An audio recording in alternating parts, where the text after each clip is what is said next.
दर्शकों, कल world TB day है और हमारे बीच में वरिष्ठ डॉक्टर अधिकारी हमारे बीच में है, डॉक्टर बिंदु मेहरावेल। इनसे बात कर लेते हैं कि क्या कुछ कहना चाहेंगी टीबी को लेकर के।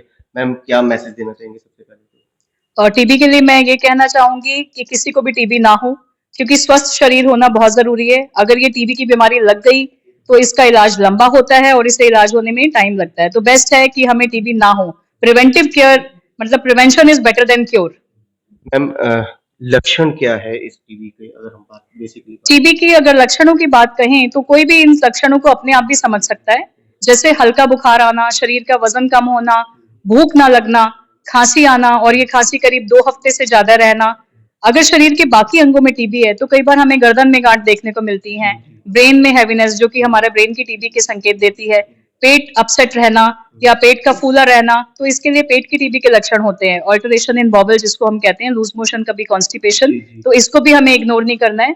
तो इन चीजों को हम अगर शुरू में ही देख लेंगे तो हम जल्दी से जल्दी उस चीज को पकड़ पाएंगे। और बोन टीबी जो ऐसी चीज है, कई बार हम इग्नोर कर देते हैं कि हमारी कमर, रीढ़ की हड्डी के अंदर दर्द हो रहा है, कभी हमें हाथों पैरों में या कोई पर्टिकुलर जॉइंट स्वेलिंग हो गई है। तो इन चीजों पे हमें गौर करना है और इनको जल्दी से जल्दी हमें डॉक्टर के पास कंसल्ट करके ट्रीटमेंट करना है। मैम, जैसे आप शारजा एरिया देख रही हैं तो हाई डेंसिटी वाला एरिया है, सबसे ज्यादा केसेस कौन से टीबी के आ रहे हैं? देखिए, शाहदरा एरिया में जो मैंने देखा, बहुत ही डेंस एरिया है, सच बात है। और ये डेंसिटी की वजह से जो मैक्सिमम केसेस हमारे पास आते हैं, पल्मोनरी टीबी के आते हैं, क्योंकि पल्मोनरी टीबी ऐसी डिजीज है जो एक से दूसरे को स्प्रेड करती है। तो मैक्सिमम केसेस वो हैं। उसके अलावा एक्स्ट्रा पल्मोनरी की बात करें तो उसकी भी कोई खास कमी नहीं है। तो मैं जो यूजुअली यहाँ पे देखती हूँ, मेरे पास लिम्फ नोड की टीबी, ट्यूबरकुलर लिम्फेडिनाइटिस बहुत ज्यादा देखने को मिलते हैं केसेस। उसके अलावा बोन टीबी के केस, स्पॉट स्पाइन, और हम ये भी देखते हैं एब्डोमिनल कॉक्स भी मैंने काफी देखे हैं यहाँ पे केसेस। और आप तो कहो कि rarest of the rare cases भी, जैसे आई की टीबी तक भी हम यहाँ पे देख रहे हैं। मतलब आई टीबी भी आ गया बिल्कुल है? बिल्कुल बिल्कुल, और हमने वो डायग्नोज किया है जिसका प्रॉपर ट्रीटमेंट भी चल रहा है। मैम, इससे कैसे बचा जा सकता है, इसके लिए आप लोगों ने क्या कदम उठाए हैं? देखिए, टीबी से बचाव के स्टैंडर्ड जो प्रिवेंशन के तरीके हैं वही हैं। जैसे अगर हमें याद होगा, कोविड के टाइम में जो जो हम प्रिकॉशंस लेते थे, सबसे अच्छी चीज है एक डिस्टेंस, क्योंकि टीबी जो है एक नजदीक के डिस्टेंस से फैलता है, तो हमें थोड़ा दूरी बना के रखनी है। हमें मास्क का प्रयोग करना है। मास्क वो भी लगाएंगे जिनको टीबी है, और जिनको नहीं टीबी है वो भी मास्क लगाएंगे। उसका रीजन है कि इसका एक ही मोड ऑफ ट्रांसमिशन है, और वो हमारे सांस के द्वारा खांसने या छींकने से है। तो अगर हम इसके ऊपर काम करेंगे तो हम जल्दी से जल्दी इसे रोक पाएंगे। दूसरी चीज जो स्पूटम डिस्पोजल है, जैसे किसी पेशेंट को टीबी है, अगर वो अपने बलगम को ऐसे ही छोड़ देते हैं, उसको प्रॉपर डिस्पोजल जो हमें करना है वो करना है। और अपने बाकी हाइजीन को मेंटेन रखना, हाथ को हमेशा धो के काम करना है।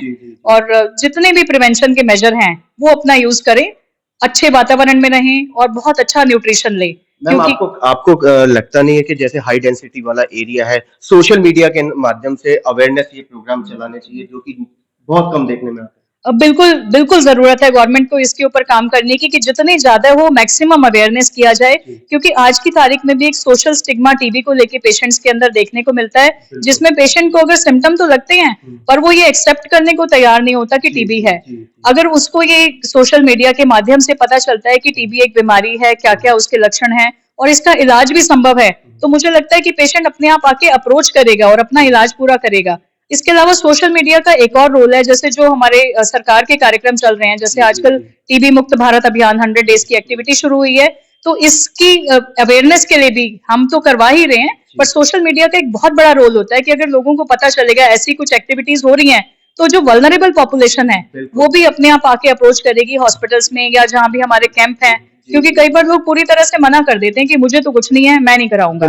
तो वो उस चीज से बाहर आएंगे और जल्दी से जल्दी अपना डायग्नोसिस करवाएंगे, और कुछ बीमारी निकली तो इलाज भी कराएंगे। क्योंकि देखने में आ रहा है कि स्कूल के माध्यम से, कॉलेजेस के माध्यम से अगर हम ये जन जागरण अभियान चलाएं, तो मेरा मानना ये है कि इस पर जल्द से जल्द काम बिल्कुल आपने ठीक कहा, क्योंकि स्कूल और कॉलेजेस या कोई भी ऐसी पब्लिक जहाँ पे गैदरिंग होती है, अगर हम ऐसी जगह में ये कराएं तो ये सारे लोग, भले ही इन्हें टीबी नहीं है, चाहे मेरे स्कूल के बच्चे हैं, कॉलेज के बच्चे नहीं है, पर वो हमारे लिए ब्रांड एम्बेसडर का काम कर सकते हैं।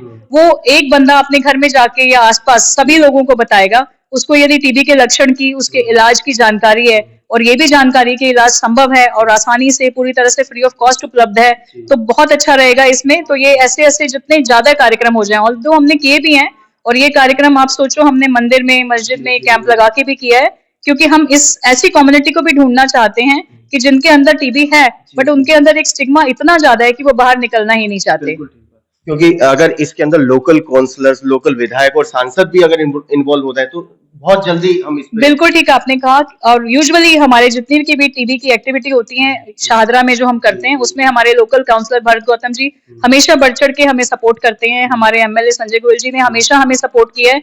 जब जब हमने जिस काउंसलर को अपने एरिया में अप्रोच किया है हमें इनका सपोर्ट मिला है और इनका सपोर्ट बहुत जरूरी है क्योंकि ये एक पॉलिटिकल लीडर है, इनकी बात पब्लिक सुनती है। और इन लीडर्स के अलावा जैसे मैंने कहा कि जो रिलीजियस प्लेसेस के लीडर्स हैं जैसे गुरुद्वारा है या मस्जिद है, इनमें जो कहा जाता है लीडर्स के द्वारा उसको पब्लिक पूरी तरह से मानती है। और अगर वो कह देते हैं कि हाँ ये बीमारी जो है अब लाइलाज नहीं है, पूरे इलाज से इसका ठीक होना मुमकिन है, तो सब लोग अपने लीडर्स की बात सुनते हैं और इनका सहयोग हमेशा हमें चाहिए। चलते चलते कैसे टीबी हारेगा और भारत कैसे जीतेगा? देखो टीबी सबके मिलजुल के मिलने जुलने से ही टीबी हार सकता है। मतलब जितने भी लोग हैं, आप हम जितने भी स्कूल के बच्चे हैं, चाहे कॉलेज के लोग या पब्लिक, जैसे हमारे यहाँ मार्केट एसोसिएशन भी है, जब हम सारे इकट्ठा हो जाएंगे तो हम किसी भी बीमारी को हरा सकते हैं। जैसे हम सबने मिलजुल के प्रिवेंटिव मेजर फॉलो करके, इलाज फॉलो करके कोविड को हरा दिया, तो मैं पूरी तरह से श्योर हूं कि हम टीबी को भी हरा ही देंगे। चाहूंगी टीबी का हमारा, टीबी हारेगा देश जीतेगा, टीबी हारेगा देश जीतेगा। जन जन का रखे ध्यान, टीबी मुक्त भारत अभियान। जय हिंद।